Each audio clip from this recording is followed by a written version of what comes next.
नमस्कार. चला तुमच्या अंतर्बाह्य रिपोर्टच्या जगात एक डुबकी मारूया. हे फक्त काही कागद नाहीत, तर हे एक असं होकायंत्र आहे जे आपल्याला आपल्या आत दडलेली खरी शक्ती ओळखायला मदत करेल.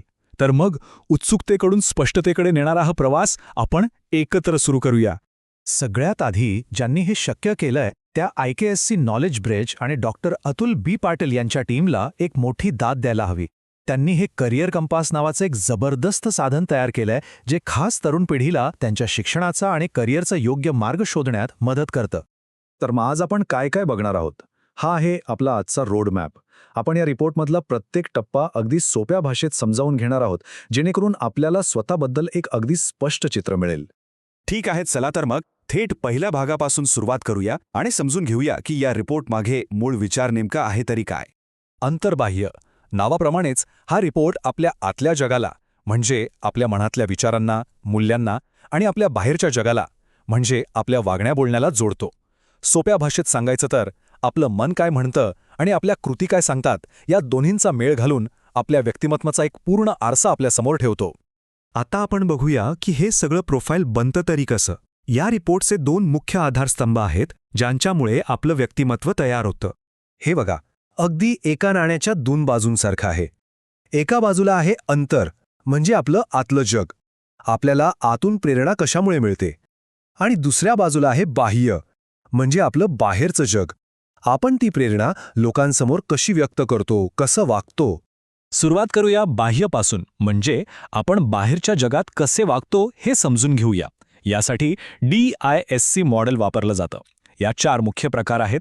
डॉमिनन्स म्हणजे पुढाकार घेण्याची वृत्ती, इन्फ्लुएन्स म्हणजे लोकांवर प्रभाव टाकण्याची कला, स्टेडीनेस म्हणजे शांत आणि स्थिर स्वभाव, आणि कंप्लायन्स म्हणजे नियम आणि शिस्त पाळण्याची सवय.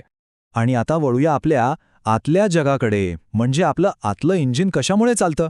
या 7 गोष्टी आहेत ज्या आपल्या प्रत्येक निर्णयामागे असतात. जसं की आपल्याला सौंदर्य आवडतं, की आर्थिक फायदा महत्त्वाचा वाटतो, की इतरांना मदत करण्यात आनंद मिळतो. आणि आता येतोय सगळ्यात इंटरेस्टिंग भाग.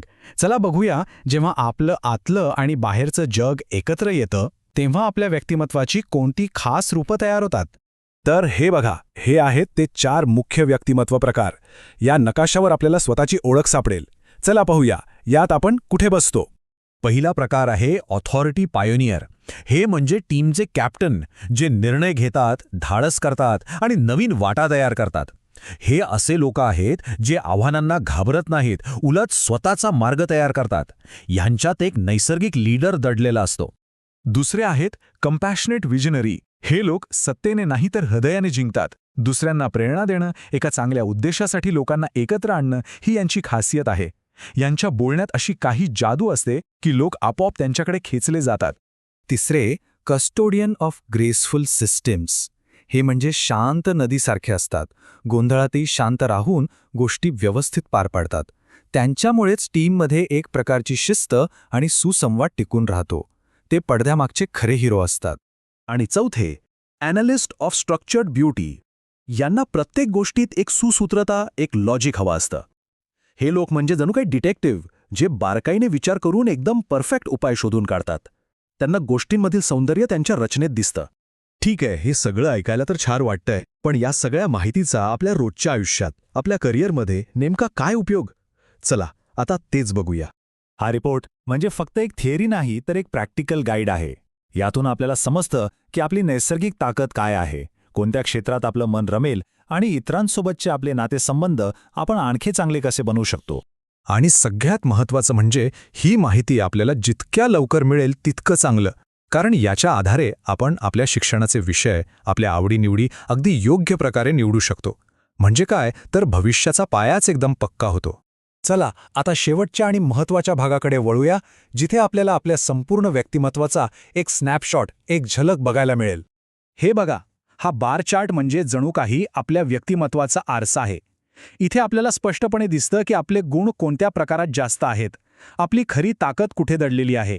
जसं की या रिपोर्टमध्ये आपल्याला दिसतंय की कस्टोडियन ऑफ ग्रेसफुल सिस्टम्समध्ये स्कोर आहे 74 आणि ॲनालिस्ट ऑफ स्ट्रक्चर्ड ब्युटीमध्ये आहे 75. याचा सरळ अर्थ असा की या व्यक्तीमध्ये गोष्टी नीटनेटकेपणाने करण्याची आणि विश्लेषणात्मक विचार करण्याची जबरदस्त क्षमता आहे. आणि हा जो चार्ट आहे ना, हा तर एकदम बिग पिक्चर दाखवतो. यात आपला नैसर्गिक स्वभाव कसा आहे आणि कामाच्या ठिकाणी किंवा इतरांसमोर वागताना आपण त्यात काय बदल करतो हे एकाच वेळी स्पष्ट दिसतं. शेवटी एक गोष्ट कायम लक्षात ठेवली पाहिजे, तुमची खरी प्रगती स्वतःला ओळखण्याने सुरू होते. स्वतःला ओळखणं हीच यशाची पहिली आणि सर्वात महत्त्वाची पायरी आहे. आणि हा रिपोर्ट त्या प्रवासात आपला एक विश्वासू मित्र आहे. तर मग आता आपल्या हातात स्वतःच्या आतल्या आणि बाहेरच्या जगाचा नकाशा आहे. विचार करा, या नकाशाचा वापर करून आपण आता कोणती नवी शिखरं पादाक्रांत करणार आहात? हा रिपोर्ट शेवट नाही, तर एका नव्या रोमांचक प्रवासाची सुरुवात आहे.